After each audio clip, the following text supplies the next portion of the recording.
I do what I do. He knows what I'm about to tell him right now. It's Mr. Keep Running Your Mouth. That's what I do. I just feel like I'm the champ, and at the end of the day, I'm just a fighting motherfucker. It doesn't matter. Inside, outside, I can just fight. So I just feel like if it gets down to the wire, and we gotta lock it up, I'm out on top. Hey, look, as you can see how I'm looking, I stay solid. I'm always solid. I stay fucked solid up, man. You know what I'm saying? To the fans that know. I do that job outside the ring. I'm a fighter. Like I said before, ain't no safety on the clock, so I'll take them how they come and make them look ordinary. When I was a casual, I thought as a casual, I spoke like a casual, and I looked at boxing like a casual. But when I became a hardcore, I put away all those casual things. This is Michael Rogers, and welcome to Bodywork Box. What's going on? It's Michael Rogers. Let's get into some body work. It's a good morning, man. A good day, man. Good week in boxing, I suppose. It was a good fight on last night from what I heard, but I didn't get a chance to watch that one. Not somebody who I was really checking for, so I was like, I'll catch the replay somewhere. But this morning, I just wanted to talk about some things to come. Talk about the climate of what's going on right now in boxing and some politics. So this episode is the Things to Come episode, which is something I'll probably be doing almost like a weekly wrap-up or like a little in the week, overall synopsis of where I think boxing is at and some key situations going on. I've been working on a lot of videos, putting a lot of stuff together, and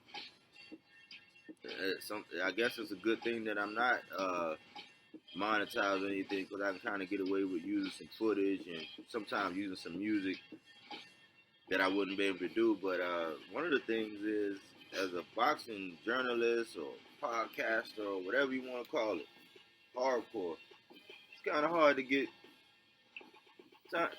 get exclusive information.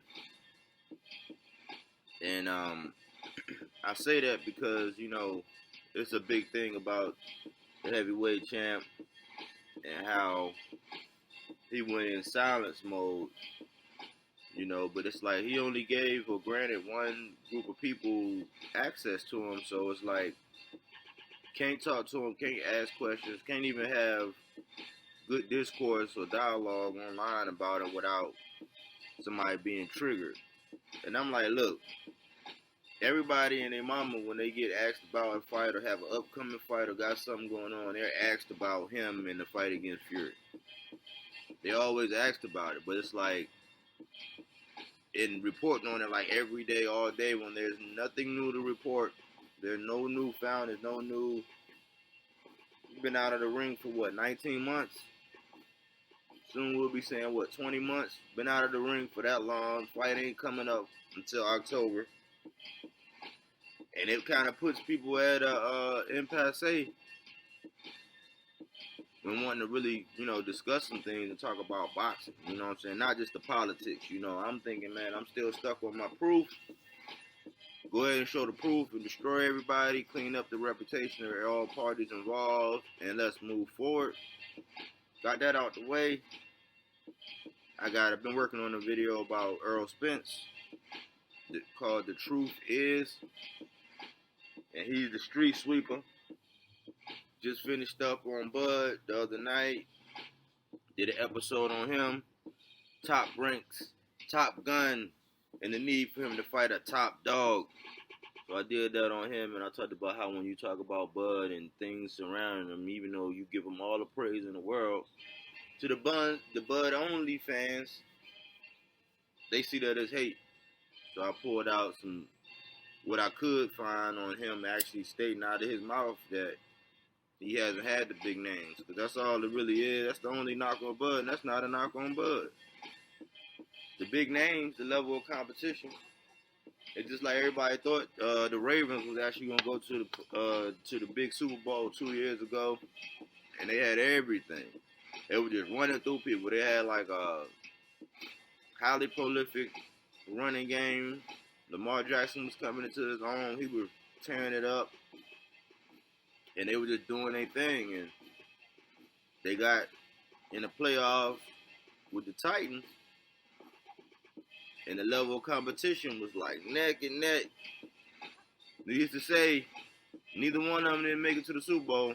However, Baltimore, the team that should have won the Super Bowl that year, didn't win. And that's coming from an Eagles fan. You know, just speaking logically and objectively about the matter. So, you know, that's the only knock on Bud is that the people want to see him against better competition. But that's a bad man inside the ring. He is a top gun. I was looking at some of the skills, the defense, the head movement, the speed. Like, he's an accurate assassin, switch hitting, confusing his opponent. And when he smelled blood, he going to get you up out of there. So I gave him his salute. Did a video about him. Like I said, I got Spence coming up, the street sweeper. He say, hey, I'm cleaning up my side of the street. You know what I'm saying? So I'm about to go get into that because everybody talking about how he said he was going to retire Pacquiao, and, you know. So I'm going to give my little synopsis on the whole situation. And my premise is that Earl is a relentless body snatcher. Pacquiao don't like it to the body. The reach deficit and the fact that Pacquiao would have to expose himself and put himself in harm's way a lot, but with all that lunging and those, whatever you want to call them, dragon punches or whatever you want to call them that he like to do, it's going to put him in harm's way. And Earl just like to beat the body. He like to hit the head. And I think that the narrative that he has slow feet and slow hands, I think that narrative that everybody painted about him works in his favor. So if I can get into Earl's mind, I imagine he's probably saying, hey, keep on believing that. You know, keep on believing that. Like a lot of people, I'm starting to hear more and more people say that once you get inside the ring, you realize that it's not as easy as it looks. And that you really didn't saw something. Mikey, I talked about how this week, I talked about how Tank should be targeting Mikey. I would think at 140 would be the best. That fits the green print. Black against Latino fighter. It checks the legacy box. It would sell. It's an easy fight to make because Mikey is affiliated in some way.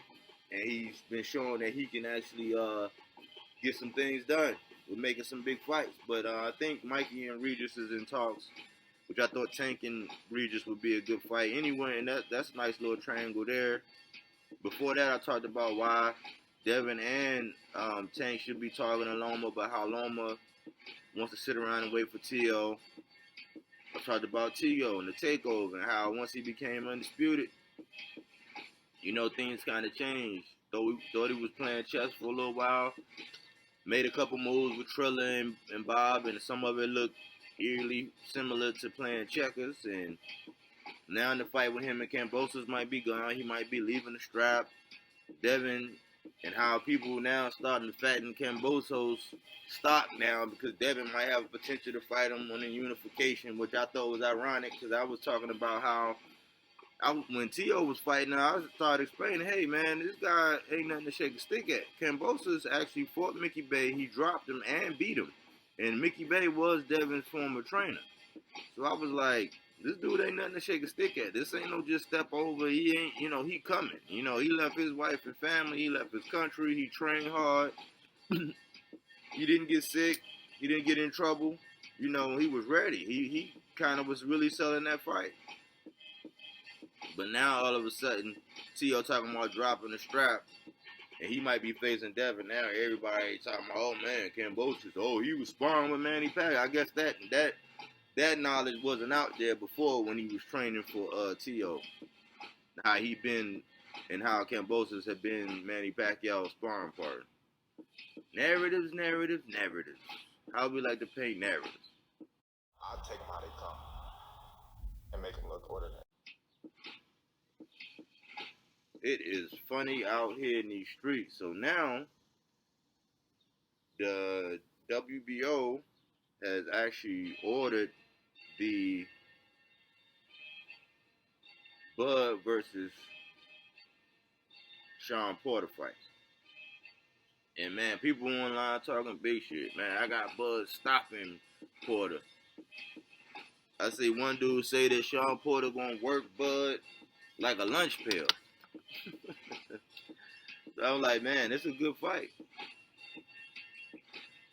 Challenging fight. Styles make fights, and that would definitely be a good clash of styles. I like Bud's suddenness, but Sean is always an X factor, and Sean, I believe, is one of those people that fight to the level of his competition. So if you're really good, if you're really, really good, he's gonna make you not look so good. He might not win, but he's gonna make you not so look good. If you mediocre, he's gonna fight you like mediocre, and he's probably gonna win. With the knock on Sean is that whenever he has to rise to the level of opponent, not that he loses bad, but that he don't always pull out in his marquee fights. He don't really pull out the victory, which is like, it's like giving his resume. He has a great resume. I was going back and looking at the sign of time and looking at Bud's resume and looking at some of the big fights and the highlights, and I noticed that Bud, man, inside that ring, he's a killer. We're looking at the level of people in some fights that could have been made. That weren't made. There was a time when him and Adrian Broner shared the same division. I'm talking for years on end, and they never fight, which led me down the trail to watch some old AB, and man, AB was so nice and so vicious. I think some word had came out about he got some little issues going on outside the ring. I want to salute AB for the entertainment that he provided in the past, and I hope that he actually gets himself together and, you know, can surmount a comeback, a legitimate comeback. You know, he was actually showing maturity when he said, hey, I need to be staying in the ring, I need to be fighting and this and this and that. You know, so it led me to go back and look at some old AB, and AB was a problem. That man was a problem. Outside of that, I went back and looked at some old Lamont Peterson, and which led me to go back to the Earl and Lamont fight, and the kind of fighter that Lamont was. And I was wondering why Lamont didn't really go where he needed to go. I got to looking at some Berto, and that man with them hooks, man, them slapping, man, wide swinging, powerful hooks, man. Ooh. That man had some power. Took a glance at Devin Alexander. Looked at some of the con fights. I was just going back, man, just trying to, you know, look at some people like when they were in their primes and some of the wars and some of the matchups. And it was always, you know, this whole green print thing. It's very interesting because people are knocking Tank for being on the green print, right? Which is the black fighter fighting a Latino fighter. And that's, I guess people look at that and knock that, but I look at like some of the best fights. That's what the best fights were. Not only when the black fighter was coming in as the overwhelming favorite, but there was some times when the Latino fighter beat the shit out of the black fighter, and that shit was classic. You had Cotto beating motherfuckers up, slapping motherfuckers. You had Margarito. You had Corrales beating motherfuckers up. Like you had Trinidad. You had some people that was just like, man, there was no foregone conclusions. You had one of the ones that I was looking at was what was his name? The Monster Erosion.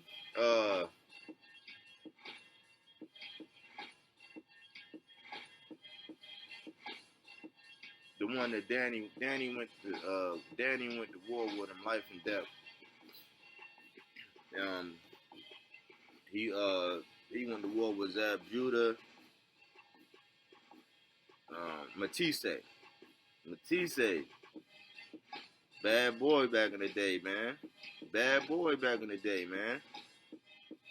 So I was just going back and man, I was just thinking to myself, well, who's next? And I was thinking, okay, who is next? I think Virgil. Virgil is the dark horse at 47. I think Boots is the enigma. It's like, man, everything he's shown and put on film, and he passes the eye test. And he's, man, a multifaceted assassin. He can get you out of there. He's creative. I want to see somebody that actually, I don't know. It's hard to say I want to see somebody take a shot, but somebody that's more defensively responsible but aggressive offensively, to see what happened when you got somebody like possibly like a Gary Antoine Russell, who's solid, balanced. You know what I'm saying? And they actually fought in the amateurs, and I think Gary Antoine Russell came out with the better end of the stick. I think he got next. You know what I'm saying? I think that, man, I don't know whether it's marketing, advertising. I don't know what it is, but people need to be talking about him. I think Frank Martin, you know, he's part of Derrick James and his stable that he got going. And that little dude, he actually beat Virgil Ortiz in the amateurs. And short, built, stocky dude, but can throw them hands, got speed. And that left is, man, power, it's money. You got, who else? Who else was I looking at as far as next? Shakur Stevenson. I think he is the definition. When you talk about boxing, hitting and not getting hit, I think that would be him. So looking forward to what he got going and what's going to happen with him and Valdez and Herring and that triangle that's going on. And, you know, it's one thing I've been reminded of and reminding people of when talking about boxing is that, you know, we should have love for all these fighters, green, yellow, purple, green, orange, pink. The thing is, if you love and admire a fighter for what he do, if he has an opponent that he's going to make a match with, it doesn't mean that because you like fighter A that you have to hate fighter B. And that's just, I think that's a sign of the times and what's going on with society. And in boxing, you see that as a microcosm. You know, if you have any kind of platform, I don't think you really should be using to tear any fighters down. If you don't fuck with them, you don't fuck with them. But I'm getting back around to actually building fighters up, appreciating fighters, highlighting their, you know, their attributes and the things that we love and like about them inside the ring. You know, I take what they say outside the ring with a grain of salt because just like music, if you got into some of these people who making music and into their personal life, you wouldn't be listening to no music. So I try to look at it like, hey, these are not politicians, these are boxers. I support my my sport, boxing, which is like probably my first love now. It used to be football, but it was boxing and football that teeter-totter, but now I think it's more so boxing. But I just want to do some body work and, you know, talk about some things and maybe some videos that may be coming up, like Spence, Shakur Stevenson, Gary Russell, the Who Got Next episode with Virgil, Frank Martin, Boots. I like standing on this as well. I want to see what Joey Spencer going to do his next time out. But it's a couple people. It's a lot of irons in the cold. I want to see Thurman. I would really like to see Thurman fight Ugas. And I try not to like talk about it or make videos about certain things until I actually see something cemented. Because it's a here today, gone tomorrow type atmosphere. But all in all, man, I just love talking about boxing. So if you want to do any collaborations, if you have any questions, any ideas, anything from me that you might want to hear about or get my perspective of, feel free to hit me up. Michael Rogers, Bodywork Boxing. Thanks for tuning in. Bodywork. Bodywork. Are you not entertained? Are you not entertained? Is this not why you are here?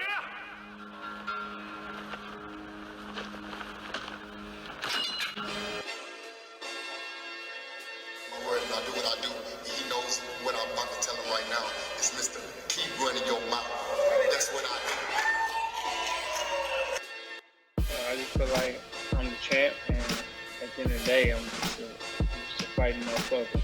It doesn't matter. Inside, outside, I can just fight.